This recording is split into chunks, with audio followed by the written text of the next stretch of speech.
Queridos, que livro maravilhoso. Eu tenho que lhe incentivar a ler esse livro. Todos os dois são muito bons. Eu não sei nem definir se o que a gente estava estudando era melhor do que esse, se esse era, ou vice-versa. Mas pense num livro maravilhoso que traz acréscimo à nossa fé. A palavra do Senhor diz lá em João 1,12: Contudo, aos que o receberam, aos que creram no seu nome, deu-lhes o direito de se tornarem filhos de Deus. Diga assim: eu sei quem sou, eu sei para onde vou, eu não estou perdido na vida. Passa aí, Mateus, a imagem. Queridos, quando nascemos de novo, a primeira coisa que Deus faz, os nossos pecados são perdoados, Ele escreve o nome no livro da vida, o Espírito Santo vem morar dentro de nós, e com isso nós passamos a ter uma identidade em Deus, e não vivemos mais perdidos na vida, sem rumo, sem direção. Por quê? Porque o Espírito Santo, Ele coloca dentro de você, dentro de mim, no nosso coração, uma chama que aponta para um propósito eterno. Amém? A minha vida e a sua vida, quando você nasce de novo, Deus coloca dentro de você uma direção para algo que é eterno, para algo que não é transitório e passageiro, mas para um propósito eterno. Isso não quer dizer que você tem que ter um chamado de púlpito, de pregar aqui em cima ou dentro dos dons ministeriais, mas significa que onde quer que você esteja, seja no púlpito, seja na igreja, seja lá fora na faculdade, o médico lá no hospital, seja lá onde for, o teu propósito vai apontar para algo que é eterno. Lá onde você está com o propósito de revelar aquelas pessoas em sua volta o amor de Deus. Amém? Se for para ser rico, tua riqueza também não é sem propósito, porque nós não pregamos uma prosperidade sem propósito. Ter dinheiro por ter não é prosperidade. Nós temos dinheiro, Deus vai nos abençoar para quê? Para plantar essas sementes no reino dele. Amém? Então, querido, entenda o propósito de Deus para a sua vida, que com certeza quando você nasceu de novo, o Espírito Santo sinalizou algo dentro de você. E olha só como eu e você estávamos se identificando com essa figura aqui. Nós estávamos aonde? Na terra do nada. Sendo o quê? Ninguém. Eu não era ninguém. Não sabia nem quem eu era. Não tinha nem identidade. Fazendo o quê? Qualquer coisa para sobreviver. Era assim que a gente era. A gente estava sobrevivendo. Não tinha um foco, não tinha um objetivo, não tinha um destino. Fazia qualquer coisa. Mas você sabia que Deus não te chamou para fazer qualquer coisa? Olha para a pessoa do teu lado e diga assim: Deus não te chamou para fazer qualquer coisa. Deus te chamou para um propósito específico. Então você precisa conhecer, querido, esse propósito específico. E e eu estávamos caminhando para onde? Para lugar nenhum. Pula aí, Mateus. Parece uma filosofia hippie, pastor. Fazendo qualquer coisa, caminhando para lugar nenhum e deixa a vida me levar. Vida levar. Isso não é vida de crente, não. O crente tem que ter um propósito, tem que ter um destino, amém? Que aponte para a eternidade, amém? Louvado seja o nome do Senhor. Chamados para um propósito. Você e eu não somos obra do acaso, amém?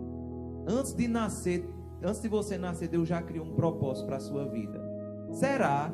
Todos, não tem um aqui que escape, querido. Se você nasceu de novo, Deus tem um propósito para a sua vida. Você não está aqui sem propósito, como esquentador de banco. Você não veio para esse mundo sem um propósito. E Deus quer que você conheça o seu propósito. Por quê? Como é que você vai lutar? Como é que você vai se esforçar, se empenhar por algo que você não conhece? Se você ainda não tem clareza a respeito disso, eu vou orar. Mas hoje você vai sair daqui com esse propósito claro diante dos seus olhos. Porque você só vai se dedicar, se esforçar por algo que está claro diante dos seus olhos. Amém?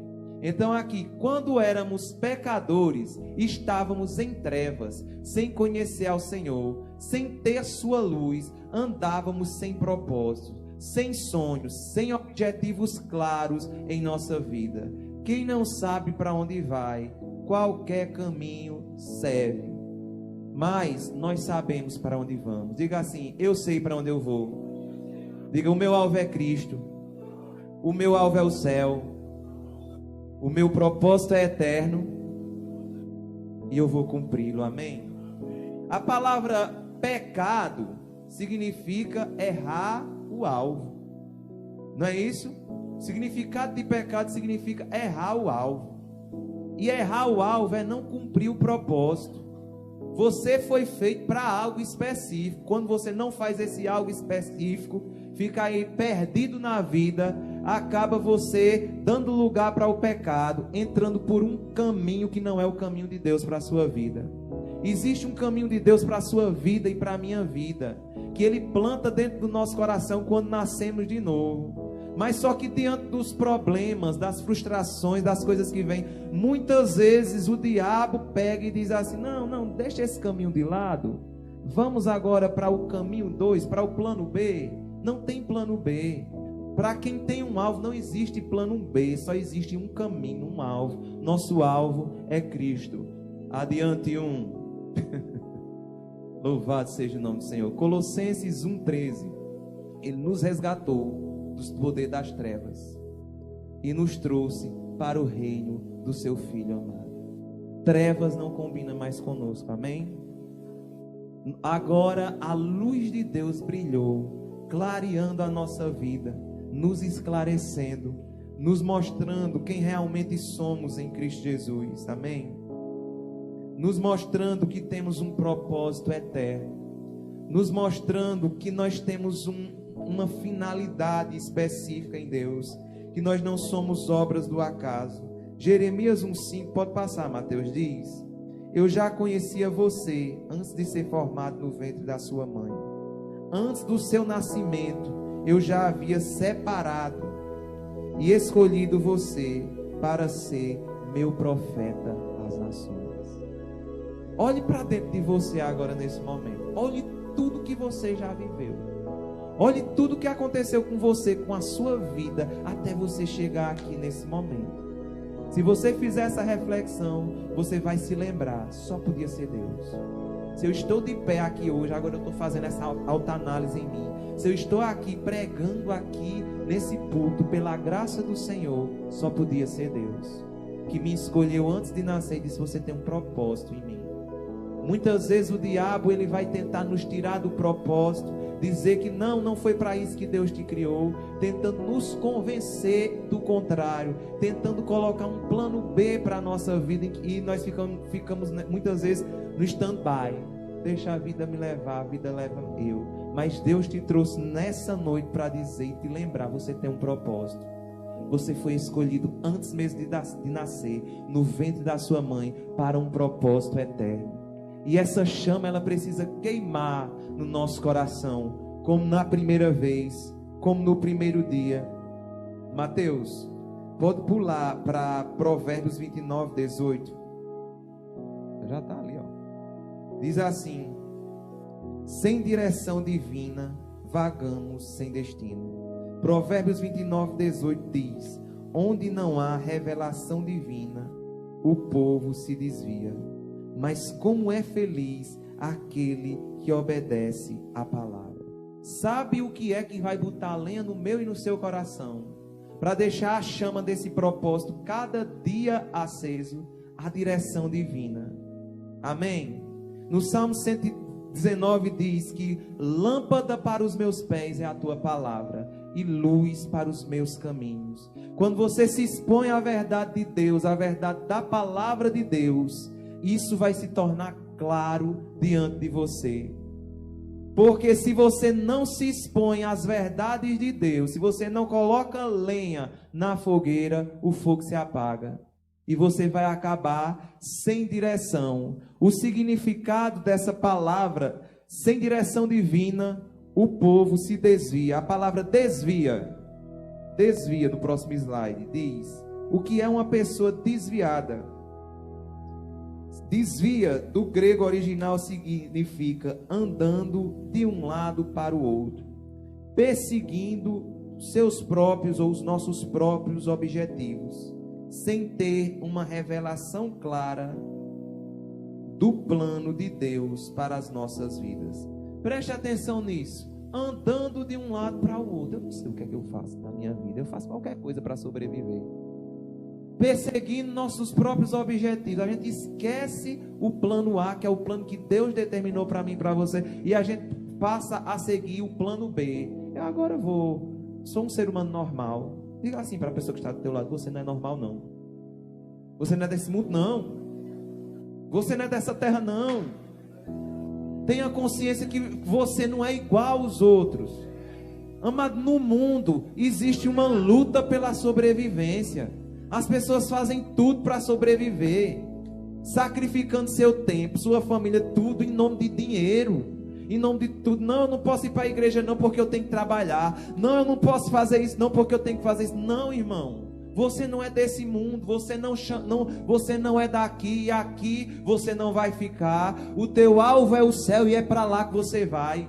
Amado, se você e eu como igreja não tivermos essa consciência, nós vamos acabar nos perdendo no nosso propósito. Deus nos chamou e o nosso alvo é o céu. A Bíblia diz: buscar em primeiro lugar o reino de Deus e a sua justiça, e as demais coisas elas virão. Deus vai te abençoar, Deus vai te enriquecer, vai te prosperar com um alvo na eternidade. Quantas pessoas estão aí ricas, milionárias, mas depressivas, porque não estão vivendo o propósito que Deus tem para elas. Talvez você na sua casa, você tem tudo. Você tem dinheiro, você tem casa, você tem riqueza, você tem mansão, mas você não tem clareza no seu propósito. É claro que você pode ter os dois. Você pode ter dinheiro e você pode estar cumprindo o propósito, porque dinheiro nas mãos de uma pessoa que tem clareza no seu propósito, esse dinheiro vai servir ao reino de Deus. Mas, querido, imagine quão frustrante é você olhar para dentro de você e você dizer: eu consegui conquistar tudo na minha vida, eu conquistei tudo que eu queria, eu tenho dinheiro de sobra, mas eu olho para dentro de mim e eu tenho um vazio. Por que esse vazio? Porque dinheiro não preenche vazio.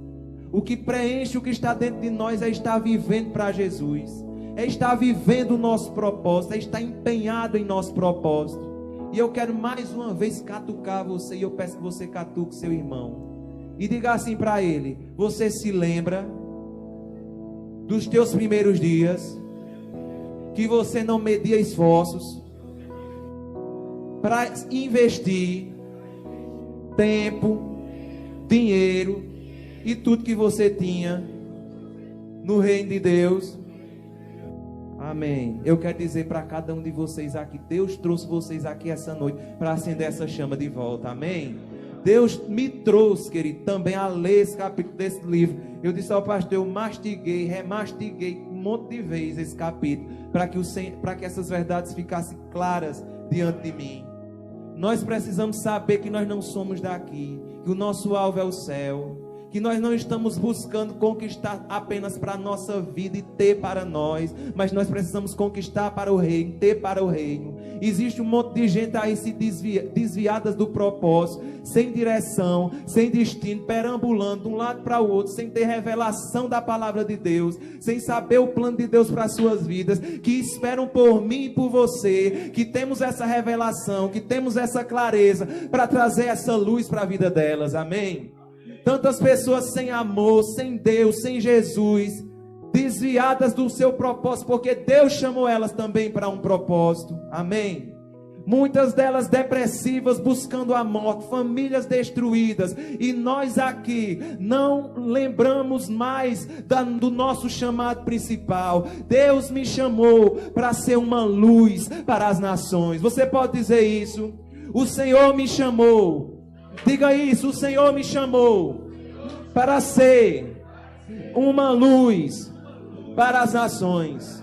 Quando nós entendemos o nosso propósito, querido, e deixamos essa chama arder fortemente no nosso coração, tudo se torna secundário.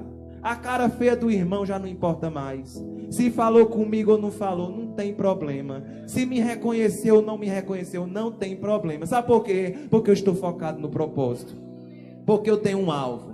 Amém? Ah, o pastor não me visitou. Não, mas não importa, eu vou visitar alguém. Amém? Quando nós entendemos o nosso propósito, eu gosto muito, eu sempre repito, tá aqui em cima em todo canto, aquela letra daquele hino. Não tenho tempo para perder com ressentimentos. Quando eu penso, quando eu entendo, quando eu sou convicto do amor que Ele tem por mim. Amém?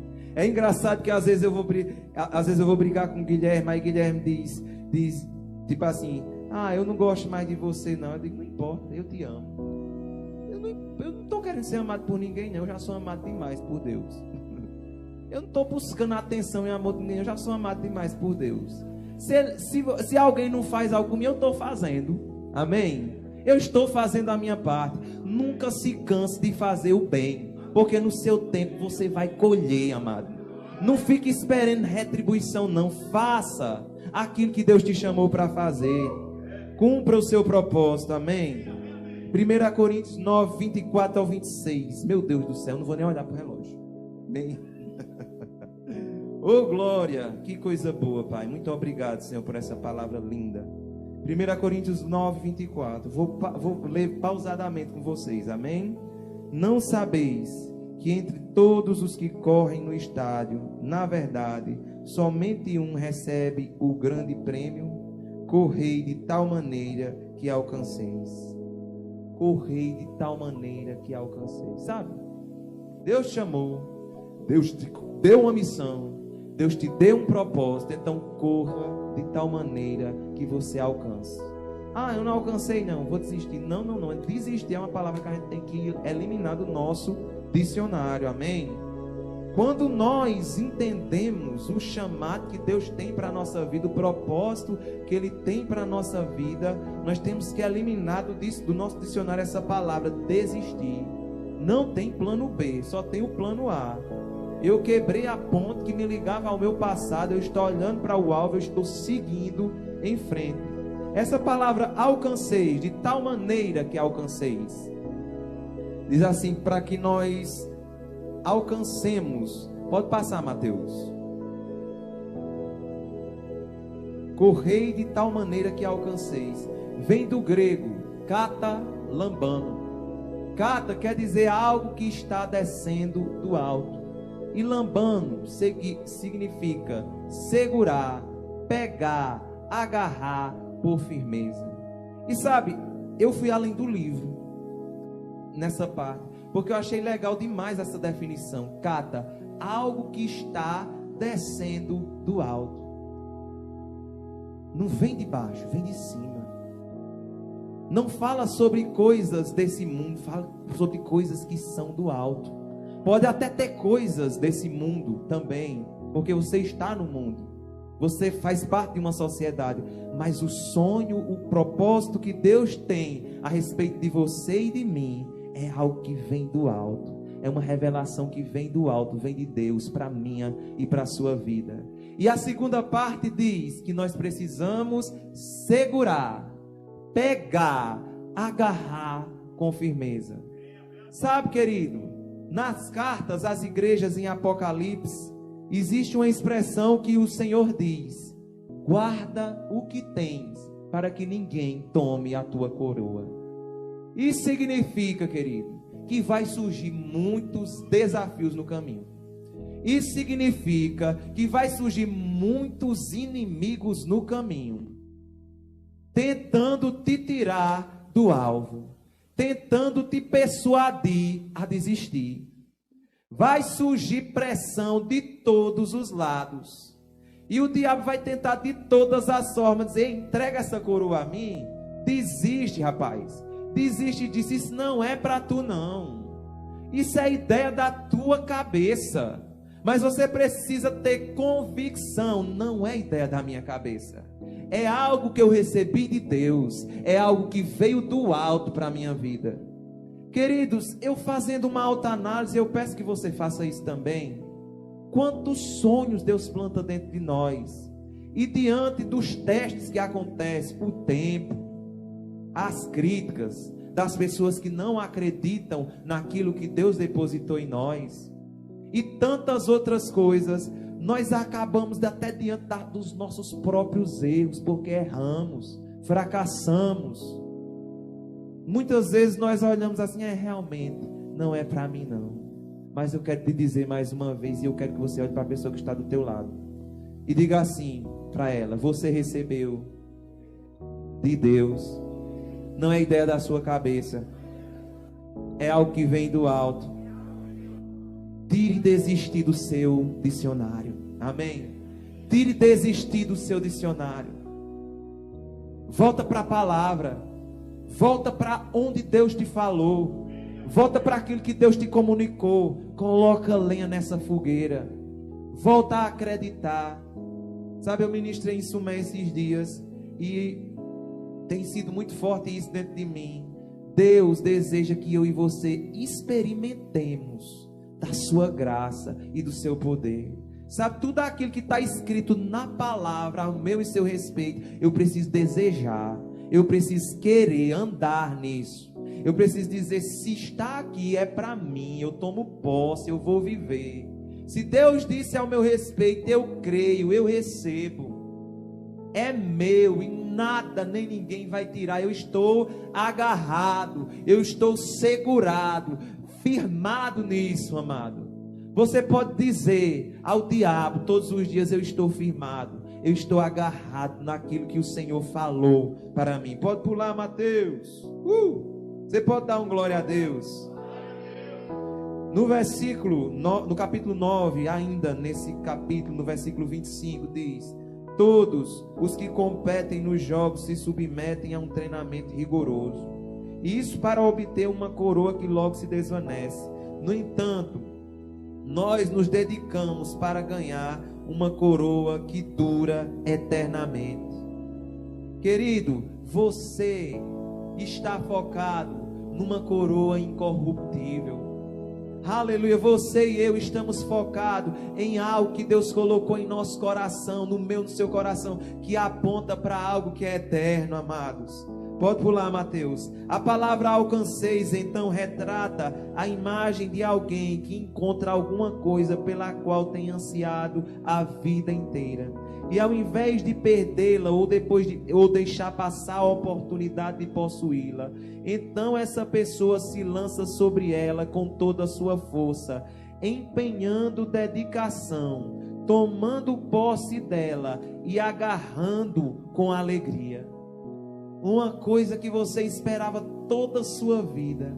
Antes nós estávamos vagando, como naquela primeira imagem, sem foco, sem destino. Então Deus nos chamou das trevas, da falta de conhecimento, da falta de revelação a respeito do propósito que Ele tem para a nossa vida, para a sua luz. E nós encontramos nele um grande tesouro, na revelação de quem Deus é, na revelação de quem nós somos nele, na revelação do propósito que Ele tem para a minha e para a tua vida. E então, querido, nós precisamos manter acesa no nosso coração essa chama. E, querido, isso me faz lembrar Paulo, que na verdade foi Saulo de Tarso. Saulo de Tarso, estou até deixando uma dica de filme, Mateus, dica de filme. Aquela foto de Paulo. Amém. Paulo, apóstolo de Cristo. Amados, Paulo foi um homem chamado por Deus para pregar a palavra de Deus aos gentios. E foi um homem que dedicou-se inteiramente ao evangelho. Pregou, implantou igrejas e fez tudo pela causa do evangelho. E esses versículos que nós estamos lendo aqui são versículos de Paulo. Ele sabia o que ele estava falando. Ele disse: o atleta, ele se empenha, o atleta, ele se dedica. Então, querido, não vai acontecer na minha e na sua vida sem dedicação, sem empenho. Paulo sabia o que era dedicação. Paulo sabia o que era empenho, porque ele sabia e tinha clareza a respeito do chamado de Deus para a vida dele. Paulo foi um homem muito conhecedor das Escrituras, criado aos pés de Gamaliel, estudando as Escrituras. Porém, em nome do conhecimento que ele tinha, por isso que eu digo a você, o que vale na minha e na sua vida não é o que a gente conhece, não, é o que a gente conhece e pratica. porque senão nos tornamos religiosos. Paulo, extremamente conhecedor das Escrituras, conhecedor da lei, conhecedor de Moisés, dos profetas. Em nome do conhecimento que ele tinha, ele passou a perseguir os cristãos, aqueles que viviam as experiências, perseguindo aqueles que estavam experimentando Deus na prática. Paulo falava e conhecia, mas ele falava e conhecia. Aliás, ele falava do conhecimento que ele não tinha na prática. Porém, os cristãos, eles falavam e vivenciavam na prática a palavra de Deus. E aquele homem tinha ódio disso. Quantos religiosos têm ódio daqueles que têm vivido a palavra de Deus na prática, na sua vida? Não, isto é antibíblico, isso não é genuinamente evangélico, isso não sei o que lá. Só que, querido, quando nós vivemos na prática aquilo que a palavra de Deus diz ao nosso respeito, quando a verdade ela já não é mais uma coisa externa que eu falo, eu estou falando de uma coisa externa, mas a verdade ela passa a ser algo internalizado dentro de nós. O diabo chegou tarde demais, diabo. Já está dentro de mim, você não tira mais isso de mim. Sabe, a palavra rema, que nós conhecemos como a palavra falada, ela é ainda mais profunda do que isso. É uma palavra clara, específica de Deus para a minha vida. É aquela palavra que toca lá dentro. É quando aquilo que está escrito, ela é internalizado no nosso coração. Ela toca na nossa vida de uma forma específica, clara. E nós recebemos a revelação do plano de Deus e do propósito que Ele tem para a nossa vida. E em Hebreus, quando fala dos heróis da fé, está falando ali de pessoas que receberam uma palavra de Deus de uma forma rema, de uma forma específica para a sua vida, tendo clareza da revelação e do propósito de Deus, que Deus tinha para a vida delas. E quando receberam isso, elas fizeram algo com essa palavra. Olha para a pessoa que está do teu lado, para ela não dormir, diga assim: faça algo com aquilo que Deus colocou dentro de você. E eu vou dizer para mim mesmo: Petros, faça algo com aquilo que Deus colocou dentro de você. Porque, querido, conhecimento em excesso, sem a prática, vai nos tornar infrutíferos. Aleluia. Mas quando nós conhecemos e nos empenhamos em conhecer, nós vamos frutificar. E esse homem, quando tem uma experiência no caminho para Damasco, Paulo caiu no chão. Eu descobri com o pastor, que até depois eu fui procurar, pastor Domingo, o senhor falando da história de Paulo. Realmente não tinha um cavalo lá, não. Acho que o cavalo está na mente da gente, nos filmes que a gente assiste. Depois vocês assistem esse filme, viu? É muito bom. Me diga, vocês vão me dizer, tem ou não tem um cavalo no filme? Mas eu vou dizer, foi o filme que botou esse cavalo na cabeça da gente. Na Bíblia não tem um cavalo. Então ele se encontra com Jesus, aparece numa visão, aí ele diz: Paulo, Paulo, Saulo, Saulo, por que me persegue? Naquele momento, naquela experiência, Paulo é desmontado completamente. Paulo, de perseguidor, passa a ser perseguido. E, irmãos, Paulo foi perseguido por aqueles que um dia ele andou junto com eles, pelos judeus ortodoxos. Foi perseguido pelos romanos. Foi esbofeteado muitas vezes. Apanhou de dar dó. Mas ele disse: eu estou agarrado com o meu propósito. Eu descobri algo pelo que vale a pena sofrer. Eu descobri algo pelo que vale a pena lutar. Eu descobri um tesouro em Cristo que é tão precioso, que eu, esquecendo-me das coisas que ficam para trás, eu prossigo para o alvo, para o prêmio da soberana vocação em Cristo Jesus. Quando nós entendemos esse propósito, que é algo eterno, que é uma coroa incorruptível, que é algo maior do que nós, queridos, as outras coisas se tornam secundárias. Paulo não só sofria pressão, irmãos, daqueles que não eram da fé. A Bíblia diz que ele sofria pressão também daqueles que eram da fé. Mas sabe que Paulo escolheu não guardar mágoa, não guardar ressentimento, porque eu não me lembro dele falar sobre esse ladrão de sonho, mas eu estou botando mais um ladrão de sonho aqui. Ressentimento, raiz de amargura. Ah, porque não creram em mim? Ah, porque não me deram oportunidade. Ah, porque me ofenderam. Decida não guardar ressentimento. Sabe por quê? Porque a realização do propósito e dos sonhos que Deus tem colocado no seu coração, ele está lá no teu futuro. E quando você está ressentido, amargurado, existe uma força demoníaca te puxando para o passado, amarrando os teus pés. Tira de você todo o peso, todo embaraço. Nessa noite, tira de você todo o peso, todo embaraço que tenta te impedir. Porque, como eu disse, o diabo vai fazer de tudo para impedir que você atinja o seu objetivo. Tire de você todo o peso, todo o embaraço. Eu quero fazer uma confissão com você. A gente crê no poder da palavra. Diga assim, agora você vai dizer com fé, diga assim: eu estou tirando hoje do meu coração, da minha mente, todo o peso, todo o embaraço, todo o pecado que está me impedindo de avançar.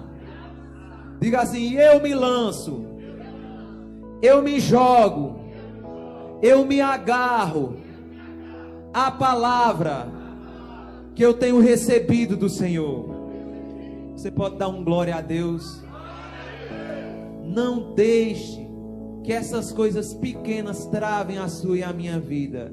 Se é pecado, show pecado. Se é raiz de amargura, show raiz de amargura. Eu sei, eu tenho clareza do meu alvo. E porque eu tenho clareza do meu chamado, do meu propósito, eu estou dizendo: chega. Esse ciclo se quebrou hoje, porque eu vou viver aquilo que Deus tem para a minha vida. Eu vou tomar isso como verdade, mas não como uma verdade exterior, mas algo que se internalizou dentro de mim. Foi isso que Paulo fez, aleluia.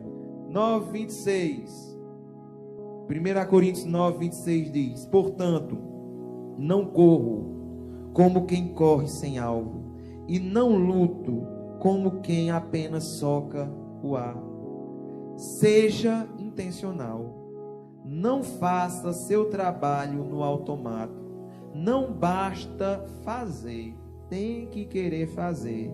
Só assim poderemos vencer a neutralidade. Presta atenção nisso, querido. O que muitas vezes acontece na nossa vida é que nós não nos desviamos, não saímos da igreja. Deus me livre eu sair da igreja. Jesus eu não deixo mais nunca na minha vida. Mas muitas vezes, diante de tudo que passamos, diante de tudo que vivemos, nós voltamos à estaca zero, que é ali naquela palavra desvia. E estamos dentro da igreja, andando de um lado para o outro, perseguindo nossos próprios objetivos, sem ter uma revelação clara do plano de Deus para a nossa vida. E estamos aqui, enfim, todos os cultos, dando dízimo, participando de todos os departamentos, fazendo tudo, mas sem querer fazer. E o que é sem querer fazer? Eu lembro da história de Luciano Subirá, em uma das pregações dele. Acredito que muita gente já escutou essa ministração e vai lembrar disso também. Que ele fala de uma mulher que disse que queria muito que o marido fosse fazer a feira no supermercado com ela. E de tanto ela querer, ele não gostava de ser eu vou. Ele foi lá fazer a feira lá no supermercado com a esposa. Só que quando chegou lá, a briga foi maior ainda. E eles foram para o aconselhamento pastoral. Os pastores passam por cada uma, né? Olha, essa mulher é louca, essa mulher é doida. Ela passou a minha vida, a vida toda infernizando para eu ir fazer uma feira no supermercado. E eu, muito bom, muito maravilhoso marido que sou, disse: eu vou me submeter à minha esposa e vou. Só que ele foi e ficou lá com a cara desse tamanho. Então, querido, daí eu tiro essa reflexão. Não basta fazer, tem que querer fazer. Muitas vezes nós estamos naquela: eu estou aqui é porque eu estou aqui na igreja, sabe por quê? Porque eu não quero ir para o inferno. Porque eu sei que se eu sair daqui, eu vou para o inferno. Eu sou crente para quê? Para não ir para o inferno. A gente tem que sair dessa. Sabe por que a gente tem que vir para a igreja? Porque eu amo o Senhor. Porque não há outro caminho. Para onde eu irei? Olha o que Pedro disse quando ele teve a revelação de quem Jesus era. O que falta muitas vezes em nós é ter a revelação de quem Deus é. Ele diz: para onde eu irei? Se só tu tens as palavras de vida eterna. Para onde eu irei? Se só no Senhor existe tudo aquilo que eu preciso.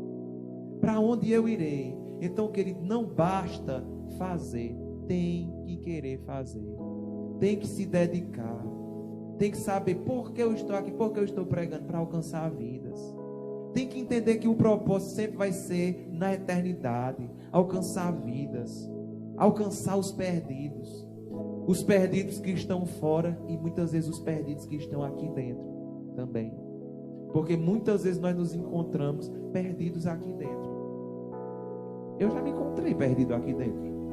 Já me encontrei. Talvez alguém aqui ainda esteja perdido aqui dentro. Mas Deus não tem nenhum filho perdido. Deus quer que você se encontre com o seu propósito, com o seu chamado. E quando essa chama for acesa dentro de você, você vai eliminar da sua vida, sabe o que? A neutralidade. E o que é a neutralidade? É aquela pessoa que nem fede nem cheira, nem ataca o inferno, nem se desvia. Está aqui em stand-by, morna. Essa é a palavra. Deus não quer que você seja morto. Deus quer que você e eu sejamos intensos. Deus não te trouxe aqui para te acusar. Eu quero dizer isso a você. Deus te trouxe aqui para trazer luz. Porque talvez sua mente esteja obscurecida e você não tenha conseguido ver o lugar em que você se encontra hoje. Mas a partir de hoje, a chama que estava já se apagando, ela vai se acender. Porque esse título desse capítulo é Mantendo a Chama do Seu Propósito Aceso. Amém? Deus está soprando no teu coração, amado. Se estava se apagando, só tinha umas brasas, o Espírito Santo está fazendo assim, ó.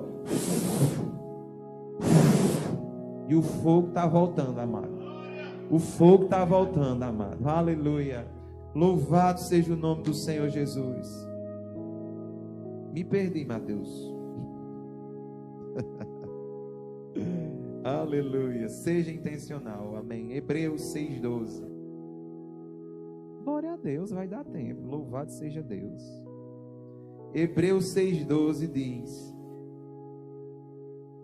de modo que vocês não se tornem negligentes, mas imitem aqueles que por meio da fé e da paciência receberam a herança prometida. Essa palavra negligente, como eu já até entrei no assunto, ela tem a ver com neutralidade, frieza espiritual. E ela não quer dizer que você é preguiçoso e não esteja fazendo alguma coisa para Deus. Mas ela quer dizer que muitas vezes nós estamos fazendo tudo, mas sem querer fazer. De uma forma negligente. De uma forma no modo automático. Stand-by. Chegando aqui, queridos, nós vamos ver o significado dessa palavra negligente. Pode pular, Mateus. Negligente vem do grego notros, que significa algo que está se movendo, só que em menor velocidade. Assim também como uma chama que já não queima mais como outrora. Talvez a ideia de um cristão que um dia perseguiu seu propósito com ímpeto, mas acabou se tornando negligente, apático e neutro. Momento reflexão. Muitas vezes nós nos encontramos negligentes. Eu falo por mim, como eu disse a vocês, muitas vezes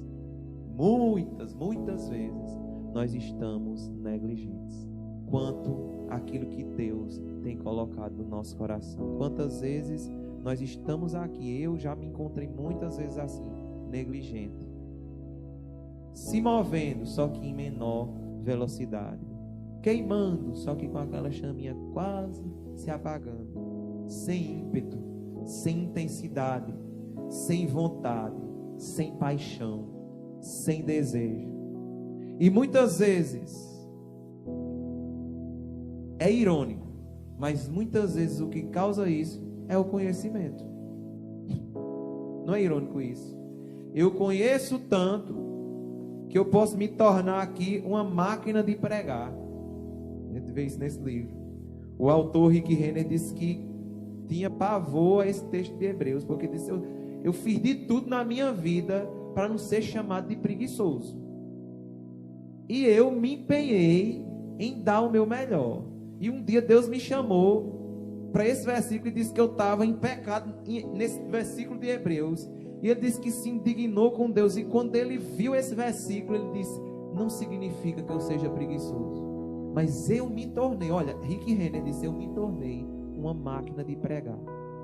Eu sabia todos os versículos, eu já estava acostumado, já tinha feito curso de teologia, já tinha feito rema, já tinha feito tudo. Se for para falar a Bíblia, eu falava sempre, só que eu falava sem intensidade, sem paixão, sem amor. Orava, Pai do céu, obrigado por esse dia. Na hora da comida, muitas vezes a gente está assim, né? Eu estou tomando muito isso para mim. Na hora da comida, Pai, obrigado, Senhor, amém. Senhor, obrigado, vamos dormir, amém. Eu me vejo assim muitas vezes. Amados, como eu disse, isso aqui não é para trazer acusação para ninguém, não. Isso aqui é para que nós reconheçamos o lugar que nós estamos hoje. Porque, queridos, a igreja, ela precisa ser um fogaréu. Ela tem que ser apaixonada, cheia de ímpeto, incendiada, desejosa. Ela tem que ser intencional. Nós não estamos aqui despretensiosos, nós estamos aqui na intenção, sabe de quê? De alcançar vidas. Eu estou pregando aqui, sabe para quê? Para incendiar você mesmo, para lhe deixar, sabe o que? Apaixonado por Jesus e automaticamente me apaixonar também, querido. A Igreja Verbo da Vida existe aqui em Monteiro com um propósito, de quê? De abrir terças, quintas e domingos, não sabe de quê? De evangelizar Monteiro, de levar a palavra da fé a Monteiro. Sabe por quê? A palavra da fé fez diferença na minha vida e na sua vida? Fez, mas existem pessoas que precisam saber dessa palavra da fé. Existem pessoas em Monteiro que precisam conhecer a Jesus, e nós precisamos reativar em nosso coração a paixão. A igreja de Laodiceia, Mateus, pode pular, relatada em Apocalipse 3,15, ela mostra exatamente isso.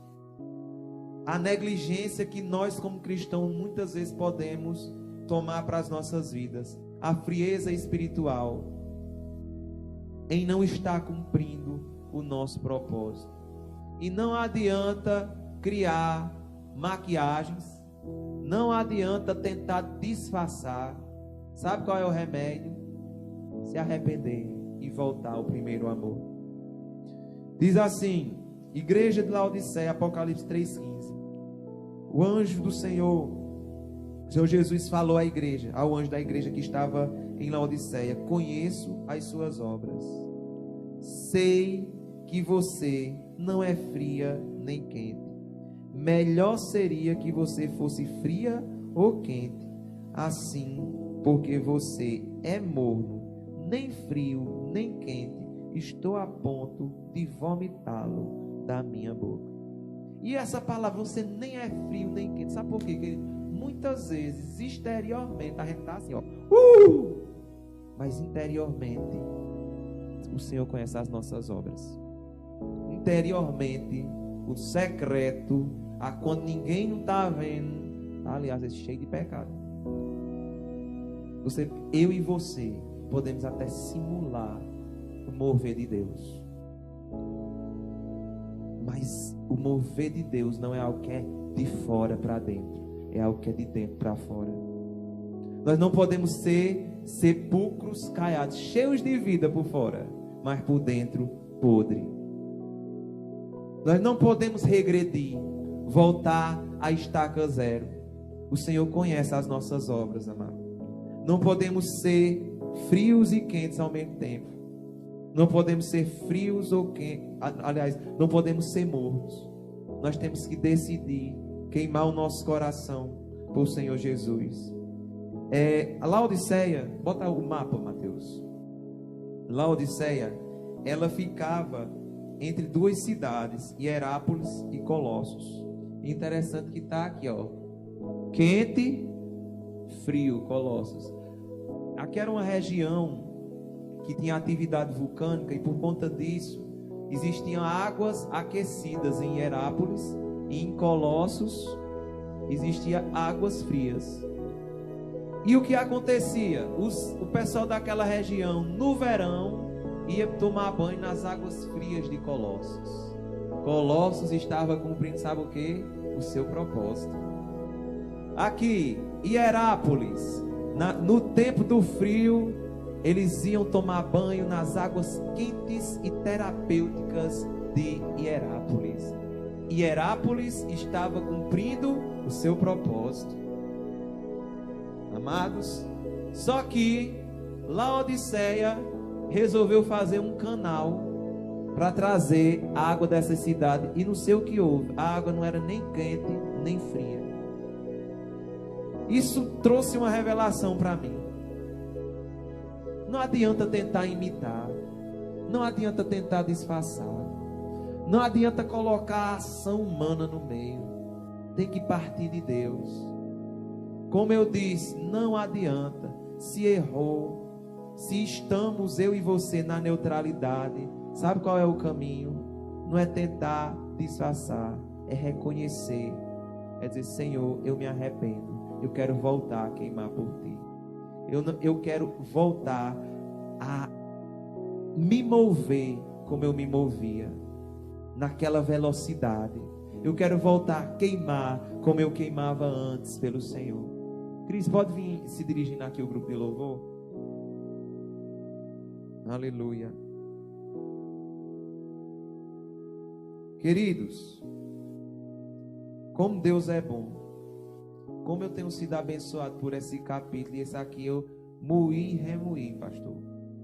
Mas assim, para entender, eu disse da outra vez e vou dizer aqui, e digo para cada um de vocês, ministros: existe uma geração todinha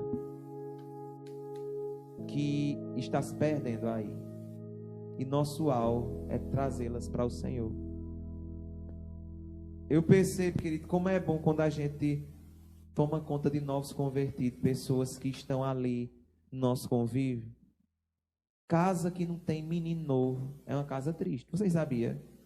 E a nossa igreja não pode se tornar uma casa de idosos, cidade madura. Nossa igreja não pode se tornar cidade madura, não, querido. Nossos cultos tem que ter gente se convertendo sempre. Muitas vezes isso não acontece, sabe por quê? Porque nós, os velhinhos, estamos igual o velho sacerdote Eli, cheio de conhecimento, mas com pouca paixão, andando, fazendo tudo no automático. Não falta um culto. Vamos ficando de pé. Deixa o Espírito Santo te conduzir nesse momento. Mas não participando mais do plano A, mas já estamos há tanto tempo no plano B. Deus está te trazendo para o plano A de volta nessa noite, amado. Deus está me trazendo ao plano A nessa noite. Espírito Santo nos faz queimar por Ti nessa noite. Espírito Santo, essa palavra não é minha, é Tua, como o Senhor falou ao meu coração. Você pode falar: o Espírito Santo está aqui, movendo coisas, movendo corações, soprando as brasas que estavam já se apagando, trazendo o Seu fogo, Espírito Santo, nessa noite. Senhor, essa casa não pode ser a cidade madura, não, Pai. Essa casa não pode ser a cidade dos idosos, não, Pai. Eu não me vejo aqui com 100 anos caindo minha chapra, cantando no grupo de louvor, não, Pai. Há uma geração que eu preciso incendiar e preparar para outras e outras gerações, Pai. Eu declaro: nossos filhos terão sonhos, nossos jovens terão visões, Pai. Eu declaro, Pai, que nossas lideranças serão apaixonadas, Pai. Darão o seu melhor, darão o seu tempo, darão o seu dinheiro, não medirão esforços. Aviva, Senhor, aviva, Senhor, os nossos corações, Pai. Nos tira, Pai, da negligência, Pai. Nos tira, Pai, Você pode falar sobre Canalabai. Sopra, Espírito Santo. Sopra, Espírito Santo. Nos tira do plano B. Não queremos estar andando de um lado para o outro, mas queremos seguir o exemplo, Pai. Não daqueles que fracassaram, não daqueles que desistiram, porque muitas vezes o diabo diz para você e para mim: tá vendo? É normal. Tem fulano, ciclano e beltrano que já deixou de servir. Tem fulano, ciclano e beltrano que já deixou de fazer, já deixou de queimar, já se desigrejou. Teu pastor é Jesus. Sai dessa, sai desse engano. O Senhor te traz para aqui, e eu quero dizer para você, para te avivar, para te acender. Não olha para os que fracassaram, não olha para os que desistiram no meio do caminho. Olha para Paulo, olha para os homens que queimaram até o fim. Erraram, tropeçaram, fracassaram, mas se levantaram e disseram: eu vou viver. Eu te desafio a abrir a sua boca, querido. A fé é liberada nas palavras. Começa a confessar para o inferno vir: eu vou viver. Eu vou fazer, que você faça a sua parte. Satanás, eu vou viver o que Deus tem para minha vida, para minha casa, para minha família. Eu vou me mover debaixo da unção do Senhor. Eu vou me mover para ver a glória de Deus, porque quem já pisou no Santo dos Santos não pode ir para outro lugar.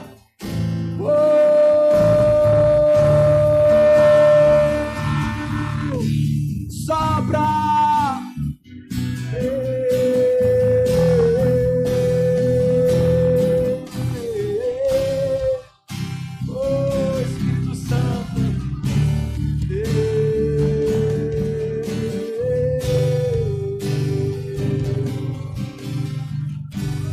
Quero ser como criança.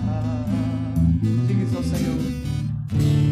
Te amar pelo que és. Levante suas mãos ao Espírito de Deus.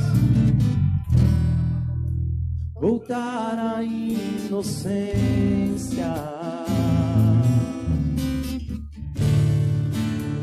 E acreditar em ti.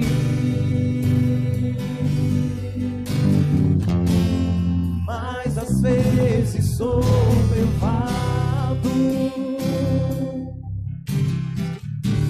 pela vontade de crescer.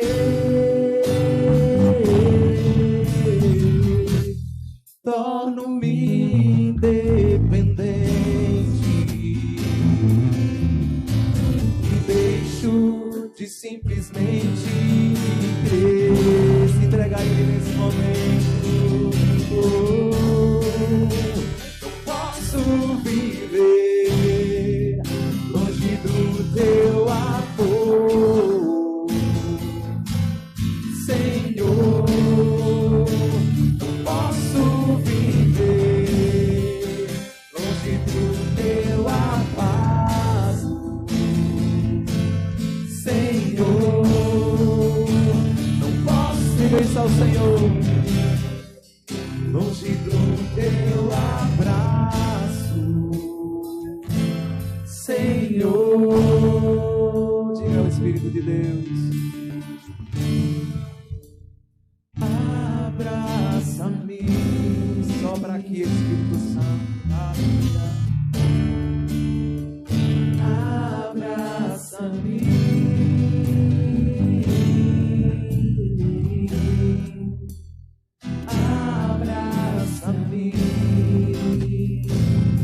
Momento seja espontâneo. Com seus braços de amor. Você pode orar ao Espírito Santo nesse momento. Você pode reconhecer Ele.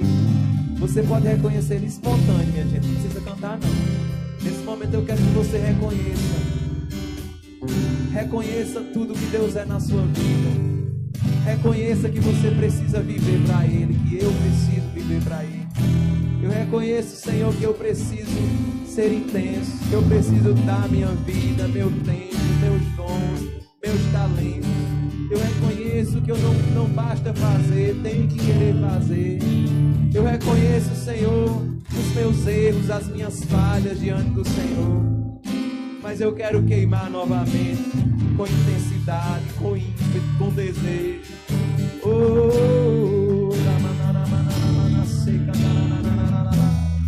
Quanto tempo, querido, que você não ora com intensidade? Quanto tempo, querido, que você não ora mais nem em línguas? Mas eu declaro orações em línguas surgindo dentro de você nesse momento. Oração intensa, eu declaro o Senhor despertando-nos nas madrugadas para orar. Eu declaro o Senhor nos dirigindo a pessoas para falar do seu evangelho nessa semana. Eu declaro conversões, eu declaro ministrações surgindo. Diante dessa palavra, se sentiu, Deus, eu não estou desviado, eu estou fazendo tudo, mas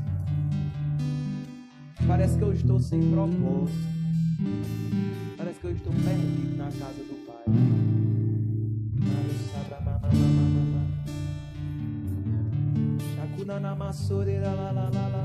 Essa palavra é para você. Deus te trouxe aqui porque Ele te ama. Deus te trouxe aqui porque Ele quer te ver queimando pelo seu propósito.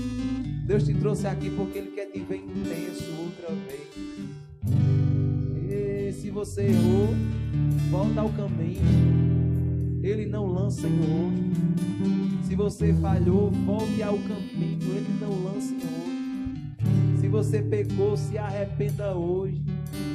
Se você tem raiz de amargura contra alguém e isso tem te prendido e te impedido de crescer e de avançar, hoje é o dia de você ir a essa pessoa e dizer: Satanás, eu quebro toda a minha aliança com o passado, contigo, eu lanço fora, eu vou viver tudo que Deus tem para a minha vida, eu vou queimar pelo Senhor. Nesse momento eu declaro a chama do Senhor acesa dentro de você. Eu declaro, essa palavra é para você. Eu declaro vida. Eu declaro sobre você o Espírito Santo te tornando intenso outra vez. Eu declaro sobre você em nome de Jesus. Oh, o sopro de Deus. O sopro de Deus vivificando tudo em você. Oh, te restaurando, te animando, te fortalecendo, te trazendo para o centro da sua vontade, em nome de Jesus, em nome de Jesus, amém. Louvado seja o nome do Senhor. Quantos receberam essa palavra? Amém. Glória a Deus. Como é bom, queridos. Eu louvo a Deus, querido, por tudo que o Senhor tem feito na nossa vida. Esse é o tempo. Esse tempo é teu. Você nasceu para esse tempo. Você pode olhar para dentro de você e dizer: eu nasci para esse tempo. Eu não sou obra do acaso, eu não sou produto do acaso. Eu nasci para ser exatamente quem eu sou. Eu nasci para estar exatamente onde eu estou. Eu só preciso entender e ter clareza na palavra de Deus a respeito daquilo que Ele tem para mim, para não andar perdido, mas para cumprir o propósito do Senhor, amados. Em nome de Jesus, você pode se sentar. Eu sei que essa palavra vai continuar em casa, amado. Eu sei que essa palavra vai continuar queimando no seu coração.